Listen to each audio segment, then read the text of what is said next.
Excelente notícia no São Paulo sobre retorno de jogador importante. Vamos comentar muito sobre isso. Tem notícia também sobre o Brenner, que é um dos nomes aí que o São Paulo tá de olho para tentar contratar aí no meio do ano. Vamos fazer um clássico aí de amanhã contra o Santos e várias outras notícias do nosso querido Tricolor Paulista. Belezinha? Tranquilão, meu parceiro? Então vamos embora aí para as notícias do São Paulo. E hoje foi dia do São Paulo fazer o seu último treino aí e encerrar a preparação, porque amanhã tem sanção aí no estádio do Morumbi. Vamos ver se amanhã sai a primeira vitória do São Paulo no Campeonato Brasileiro. Vamos lá, ó. O São Paulo finalizou na manhã deste sábado a preparação para o clássico contra o Santos pela quinta rodada do Campeonato Brasileiro.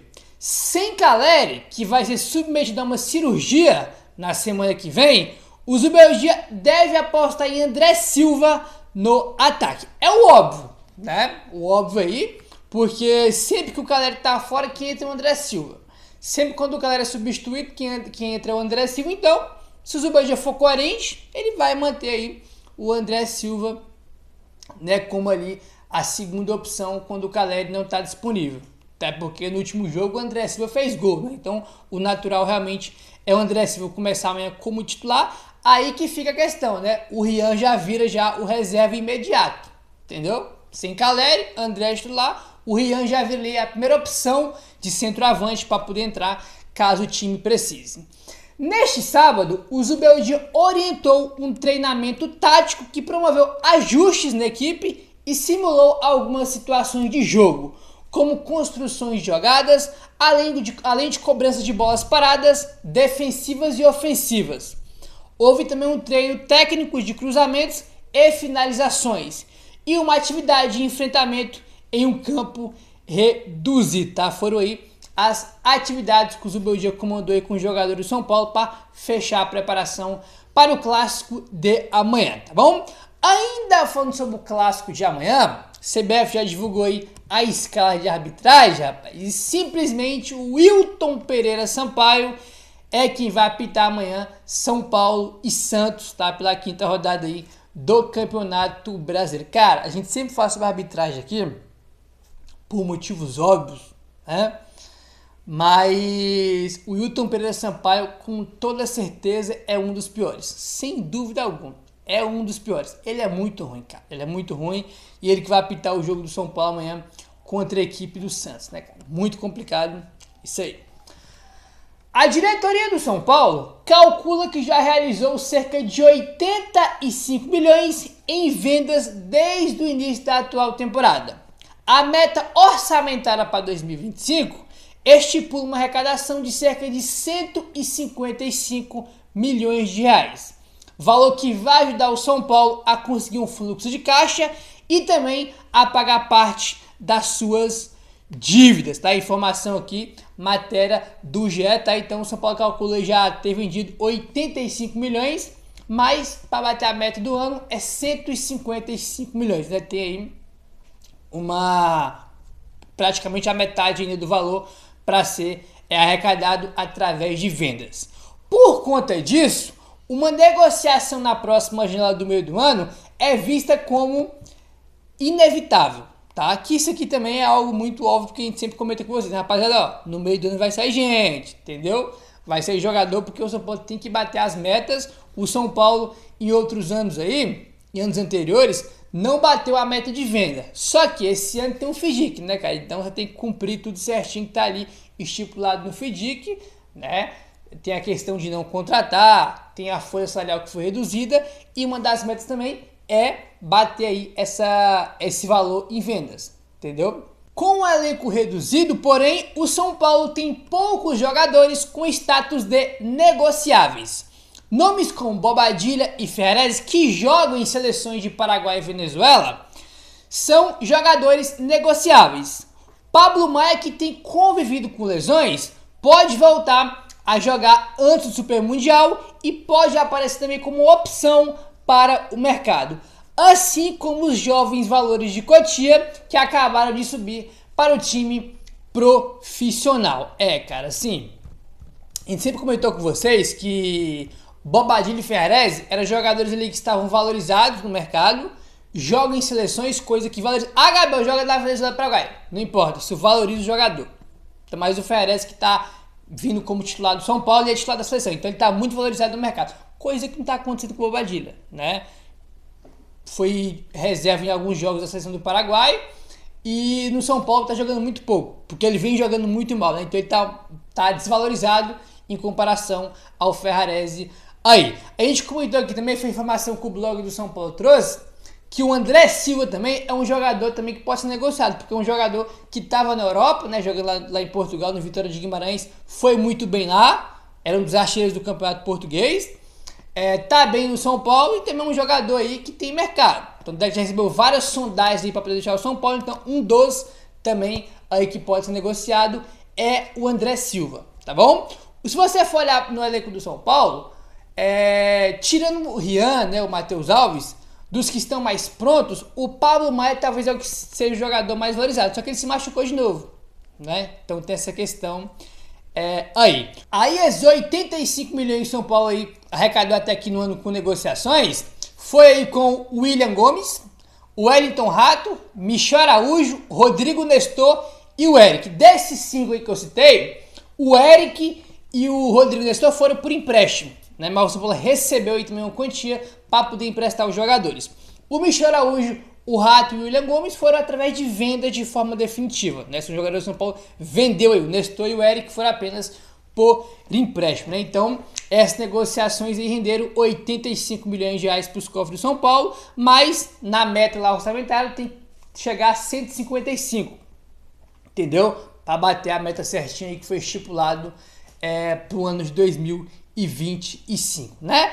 Enfim, querendo ou não, né, a gente fala muito sobre o Pablo Maia, já tem notícia sobre ele, sobre o Ferrarese estar valorizado, pode ser negociado, o André Silva, mas eu tenho muito medo mesmo dos caras negociar o Rian Francisco do nada aí por qualquer quantia para poder bater a meta orçamentária, né? Então não vai ficar pé da vida aí porque ele mal joga no São Paulo e a gente sabe como é que é o mercado. A qualquer momento chegando uma proposta aí por ele, São Paulo pode vender e mal ver ele jogar no time de cima do São Paulo, que seria muito, muito triste aí para todo mundo que torce pro São Paulo, né? Então, vamos torcer para que essa venda aí não seja o Rian, porque ele jogou pouco no São Paulo e provavelmente também vai receber uma proposta gigantesca, porque ele joga pouco, entendeu? Joga pouco e como o São Paulo é um clube que precisa vender, né, cara? Vai fazer negociações aí por valores aquém do que deveria, porque o time tá precisando. E é aquele negócio, se você precisa de alguma coisa de forma imediata, irmão, né? Você vai vender alguma coisa de forma imediata, porque você precisa, você vai acabar vendendo mais barato do que aquele produto realmente vale. No caso, o jogador de futebol, né? Que estamos dando só um exemplo aqui, como já aconteceu, por exemplo, com o William Gomes. Para vender o William Gomes por 9 milhões de euros, uma vergonha, entendeu? 9 milhões de euros no William Gomes, que era um dos principais talentos dos últimos anos do São Paulo. Né? Por que vendeu por esse preço? Porque o São Paulo precisava, né? Precisava vender e vendeu por essa mixaria aí. O São Paulo vai entrar em campo amanhã contra a equipe do Santos e o São Paulo está há quase 2 anos sem vencer o Santos. A última vitória sobre o rival aconteceu no dia 16 de julho de 2023, quando o São Paulo venceu por 4-1 em partida válida pela 15ª rodada do Campeonato Brasileiro. Essa vitória aqui por 4-1, se não me engano, foi aquela que até o Pato fez gol lá em 23, né? O técnico do São Paulo, na época, era o Dorival Júnior, tá? Então tem quase 2 anos que a gente não vence eles. Vencemos eles no Brasileirão de 23, tá? Aí no primeiro turno. No segundo turno daquele mesmo ano, Brasileirão de 23, a gente empatou em 0-0 com o Santos. Aí em 2024, que eles estavam na Série B, só enfrentamos eles no Paulistão, que foi 1-0 pro Santos no Morumbi. Esse jogo, tá? A gente perdeu para eles em casa aí em 2024.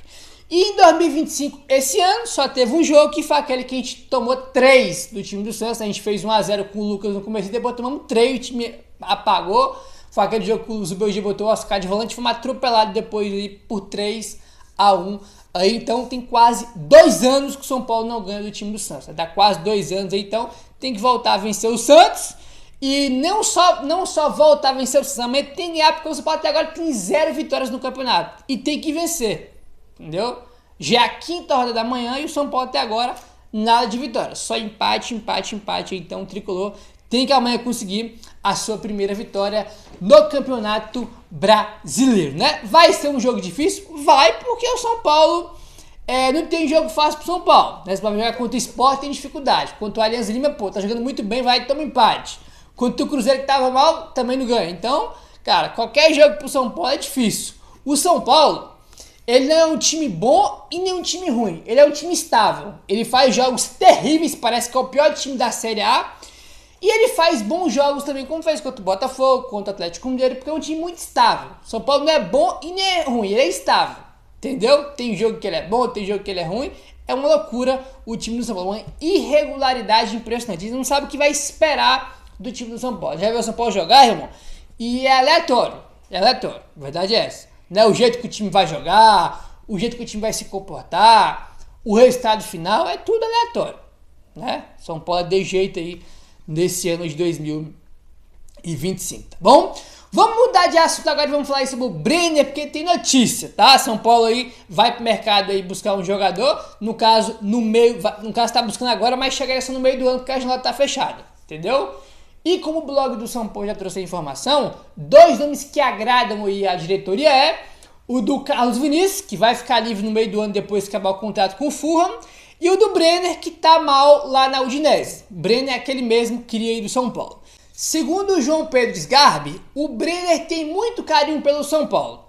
O atacante que está atualmente na Udinese aceitaria voltar ao Brasil neste exato momento. A informação que trouxe o João Pedro Sgarbi, tá? Ele tem um carinho muito grande pelo São Paulo, ele topa voltar aí pro Brasil, entendeu? Ele que já foi especulado em janelas de transferências anteriores, né? O Atlético Mineiro já especulou ele, né? Já foi especulado em alguns times aí o Brenner, tá? Ele tá mal na Udinese, tá bom? Ele tem números bem ruins na Udinese e ele topa voltar pro São Paulo. Pro São Paulo não, voltar pro Brasil, né? E evidentemente o São Paulo é uma possibilidade porque o São Paulo tem ele aí como nome, um dos nomes que agrada a diretoria, né? Ele e o Carlos Vinícius, como trouxe o blog do São Paulo nessa última semana aí. E o que acontece? O Carlos Vinícius, ele tem contrato com o Fulham até o meio do ano, então ele vai ficar livre. Você só acerta ali salários e luvas com o jogador.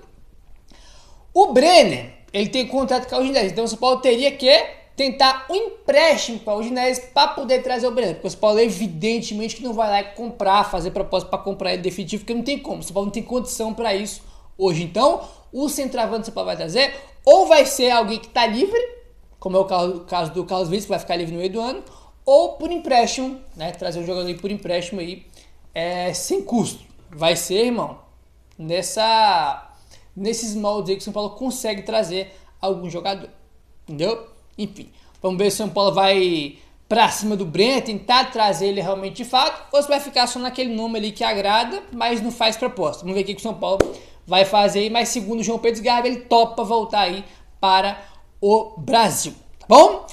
Segundo o Alexander Vieira, o Pablo Maia tem reduzido a nova projeção, tá? E o seu retorno seria para maio. O atleta respondeu muito bem no tratamento, se dedicou em mais de um período e deve voltar bem antes do previsto, tá? Então a gente tem essa ótima notícia aí. Não é de agora que a gente está falando sobre o retorno antecipado do Pablo Maia.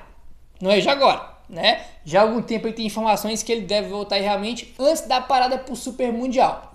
Agora o Alexandre Vieira traz essa informação aqui, mais detalhada aí, que ele deve voltar no mês que vem, né? Maio já é o mês que vem.